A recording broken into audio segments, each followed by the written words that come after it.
Hello dear friends, welcome to exam crack. तो आपण मानक पई गोटे बहुत बड़ अपडेट आसी जोटा कि आपण मानकर अष्टम वेतन कमिशन को नहीं आमर सरकार पाखर गोटे अपडेट आसी जोटा कि आपण मानक जनइबी। तो केबे ठारू लागू होउची आपण मानकर अष्टम वेतन एवं ता सहित आपण मानकर दरमा 44% बढ़िबा को जाउची।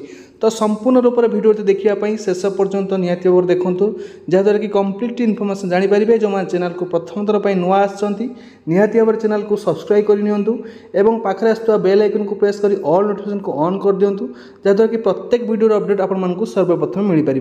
तेज चलतु डे नक भिडियो स्टार्ट करवा। समस्ते रिक्वेस्ट करी निहाती भाव वीडियो देखुं आमको सपोर्ट करूँ, वीडियो को लाइक करूँ और शेयर सांग मान सहित करूँ जहाँद्वारा कि आमको बेनिफिट मिल पार, आमर परिवार बढ़ी पार। यह हूँ आम बेनिफिट रही। आपण मान चलतु आम स्टार्ट करवा कौन रही अपडेट देखु। यहाँ आपण मानकर अष्टम 8th पे कमिशन जोटा कि 44% बढ़ कर्मचारी दरमा खूब शीघ्र मिल खुशी खबर। यही नहीं आपण मानकर गोटे आर्टिकल प्रकाश पाई से आर्टिकल मुझे जनइबी। 8th पे कमिशन 2024 शेष कि 2025 आरंभ केंद्र सरकार अष्टम वेतन आयोग गठन करने नहीं बड़ निष्पत्ति नहीं पारती।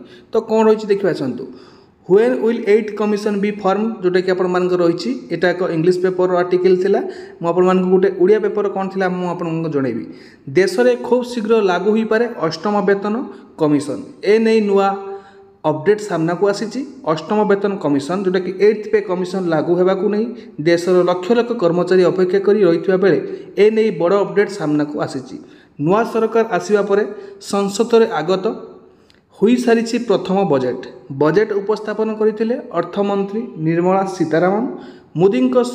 मोदी सरकार तृतीय पाळीर प्रथम बजेट रे अनेक गुरुत्वपूर्ण विषय प्रति ध्यान दि जाइथिला। बजेट्र पेंशन एवं आयकर रे सामान्य परिवर्तन कराइथिबा बेले नुआ टैक्स स्लैब भली किछि नूतन नियम लागू करा जाइथिला।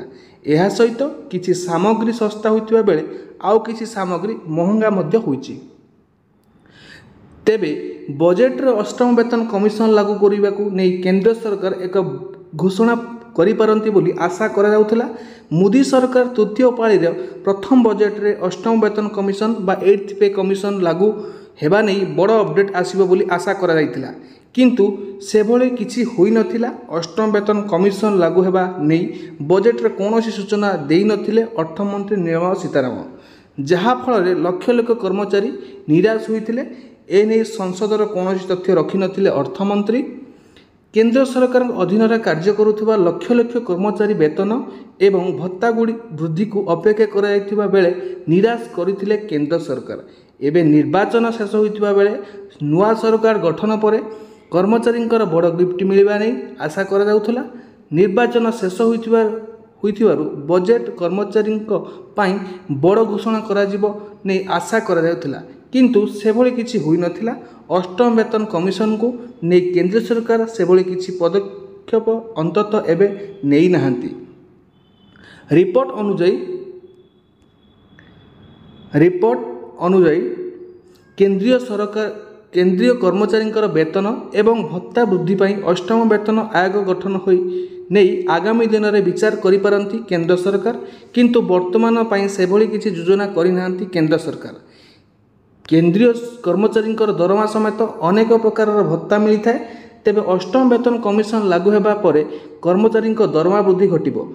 आसंता दिन में ए नहीं विचार करिपारंती केंद्र नरेंद्र मोदी सरकार। वर्तमान सप्तम वेतन आयोग अधीन थिबा कर्मचारी मूल दरमा 18,000 टंका रही, किंतु अष्टम वेतन लागू होगा पर यह संशोधन करा जिवो। आउ लक्ष लक्ष कर्मचारी दरमा वृद्धि घटिबो। केवल सेतिकी नुहे पेंशनधारिकारी मध्य लाभवान हेबे। अष्टम वेतन कमिशन लागू हेले कर्मचारी दरमा भी बढ़िबो। फिटमेंट फैक्टर आधार रे पुराना दरमा ठारू हिसाब करा जिवो। या हेले लक्ष लक्ष कर्मचारी दरमा बढ़िबो। केवल सेतिकी नुहे पेंशनभोगी मध्य अधिक भत्ता पाइबे।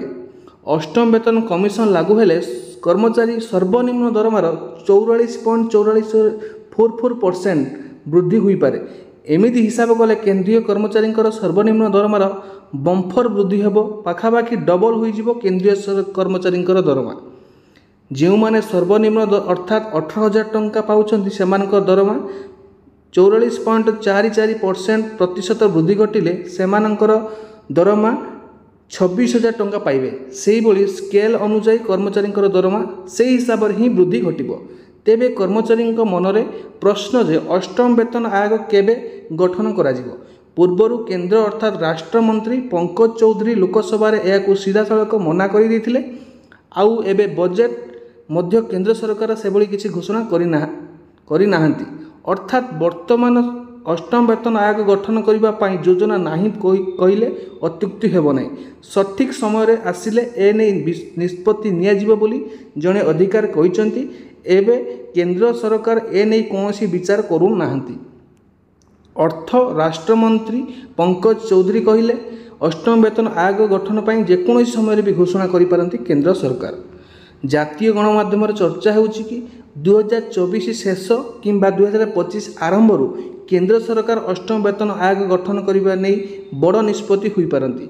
यह हेले 2026 सुधा ही देश में अष्टम वेतन कमिशन लागू हेबो बोली कुआ जायछि।